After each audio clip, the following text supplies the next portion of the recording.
Good morning! Welcome to my YouTube channel. Today we were talking about how to use our sewing machine. As you can see, I'm wearing this cute dress.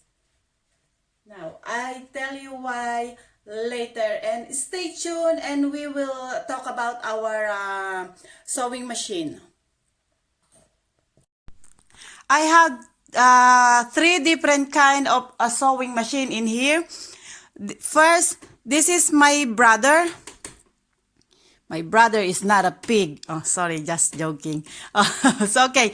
So this is my brother. This is a very special because you can do both. You can sew, you can make dresses from here, and you can do also embroidery. But there's another thing that you need to attach from here. Okay. So and then this one, the one I use every day for normal, like a basic sewing machine. And this one also, I bought it maybe 2 years ago, but I haven't used yet. I didn't have the time. But this is for the overlap. When you finish your project, and especially for the edge. This is very good, but I haven't used it because this is enough. So this is we're going to focus. So this one day I would like to, yes, this one is, you can use as a zigzag and then straight if you would like to. And there's so many different things. But for now, we're not talking about that. We're only learning how to use the machine. So I will make it easy. So what we need, it's only this straight or this one. So that's only our focusing to learn. And this is, there's also have a lot of number, but you don't need to learn now because, like I said, we're starting to learn. And then make sure this is attached. Of course, everybody knows that. And then you step on here to make your machine move. About the thread, sometimes there's a trouble about your thread, okay? So, here is the thread. You put the thread in here. And then there's here, sometimes some people, they have special thing in here that you can put the thread. But for now, I don't have it. Because this is quite easy. You sit in the sofa and there's a table, bring your machine, it's okay. So this is the thread goes right here. Asan hen? There. It's, you put in here. So 1, they always have a number to follow. 1, then 2, then 3. There's an arrow in here. You have to go up, and then you have the thread has to attach in here. This is 4, and then again you go down. You go down from here to the needles. So there's a guide always in here. Make sure your thread is, there you go. Sometimes if you sew like this, then when the machine or when the needle it's moving, this is gonna, I don't know exact English, but in the future they will give you the trouble about to the fabric. So what you're going to do is, from here, you have to put it there. Wait, I need to get my...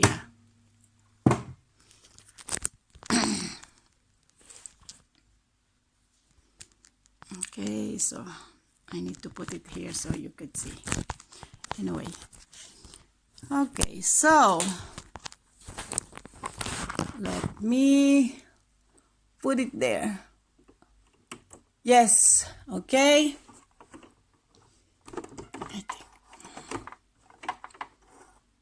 And remember, there's if you don't have a scissor, remember you have scissor on the side of your left side of your machine. You can see Here. Here, look how I cut. Dada, it's cut. Anyway, okay? Now, so we put it there. It's the thread, it's already attached in the needle. So this is ready. Now, I explain it to you. When you start sewing, make sure this thread it's going in the back. Otherwise, if you leave it here, you leave it here, you leave it here, soon this thread will go in and the machine doesn't like it because they're going to be tangled inside and your machine doesn't move, even though your fabric it doesn't move. So make sure this is always, there's a little cut in here, see? Okay, this thing. So you put the thread in there.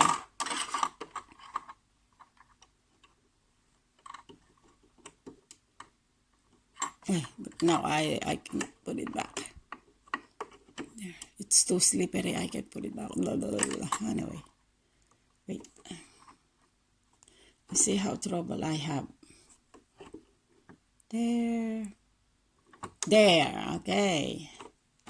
So now, oh, it's not attached yet. Yo, there you go. Now, so you put in this cut and then pull back. Okay, because we start learning, so it's okay if you put a little bit longer like this. And then another thread from the bottom has to be in the back. Now, when we're talking about the thread under your machine, that's very important. Otherwise, you cannot make any dress. Your machine is just moving, but there's nothing happen. Okay, so this is, I show you, where is it?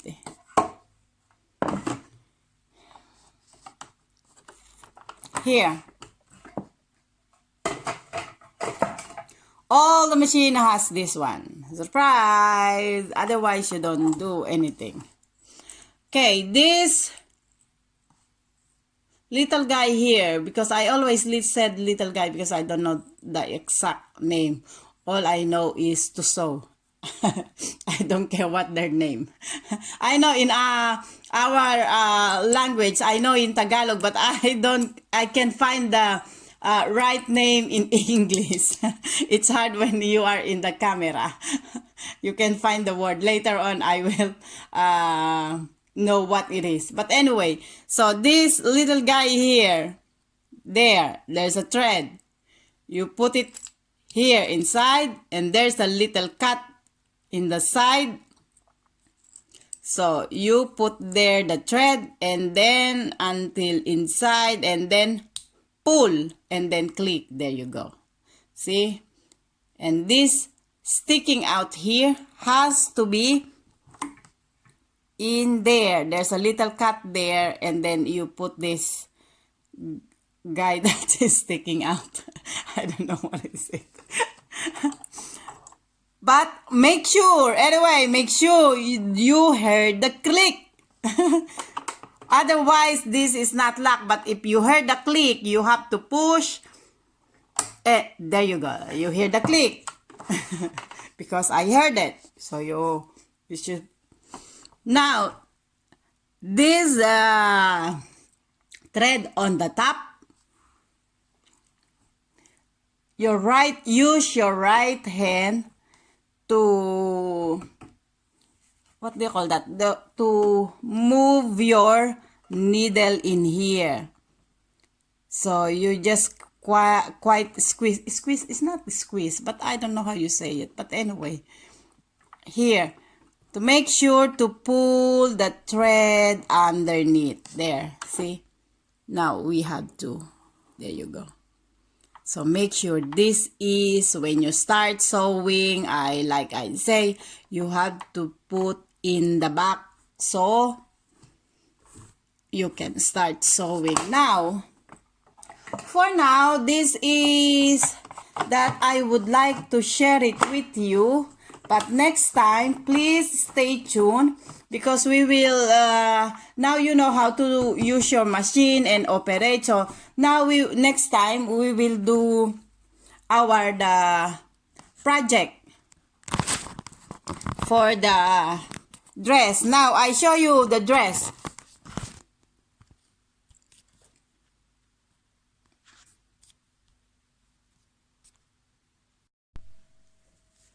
So now, thank you guys for staying with me, and I hope you learned something for our topic today. Get to know our sewing machine. And then I will tell you about this dress. Dress is my project 2 years back then, 2 years ago. And last Saturday po, I wear this in my friend's birthday party. And some of my friends came to me that I have a cute dress. So I decided that in the future, for our first sewing tutorial, this is gonna be our first project. That's why I'm wearing it. So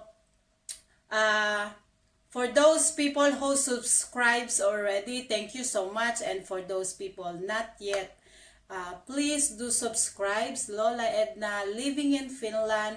Share the video, like and share. And for now, so stay tuned po. This is gonna be our project. So bye for now. Have a good day and thank you for watching. God bless.